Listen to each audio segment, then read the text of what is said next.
এখানে একটা ভাইয়ের কমেন্ট ছিল, বলছে দাদা গলায় তুলসী মালা আছে, তাহলে কি চাকরিতে কোনো প্রবলেম হবে? দেখো, এটা কোনো প্রবলেম হবে না, তুমি তোমার ধর্ম পালন করছো। আর এখানে সব ধর্মের লোকেরা কিন্তু এখানে চাকরি করছে। ওকে, হিন্দু, মুসলিম, শিখ, বৌদ্ধ, জৈন সব ধর্মের লোকেরা তুমি এই ফৌজে এসে পাবে। ওকে, ধর্মের জন্য কোনো অসুবিধা নেই। ঠিক আছে, সবাই এখানে মিলেমিশে থাকে। তুমি তোমার ধর্ম পালন করছো, গলায় মালা পড়ছো, তুমি যাই করো না কেন, এখানে সব ধর্মস্থল, মন্দির, মসজিদ তুমি পেয়ে যাবে। ওকে, নো প্রবলেম। তোমার এখন যেটা করতে হবে, মন প্রাণ দিয়ে পড়াশোনা করো, স্টাডি করো, ঠিক আছে, ফিজিক্যাল ঠিক রাখো, মাঠে যাও সকালবেলায়। ওকে, রানিং প্র্যাকটিস করো।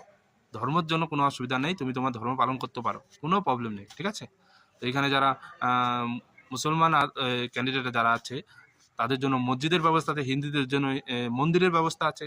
তারপরে শিখ ধর্মের কথা বলি, তাদের জন্য গুরুদুয়ারের ব্যবস্থা করা আছে। ওকে, তো ধর্মের জন্য কোনো অসুবিধা হবে না, তুমি তোমার ধর্ম পালন করতে পারবে। ওকে, বোঝাতে পারলাম? ভিডিও যদি ভালো লাগে ভিডিওটি লাইক করবে, শেয়ার করবে আর কমেন্ট করবে।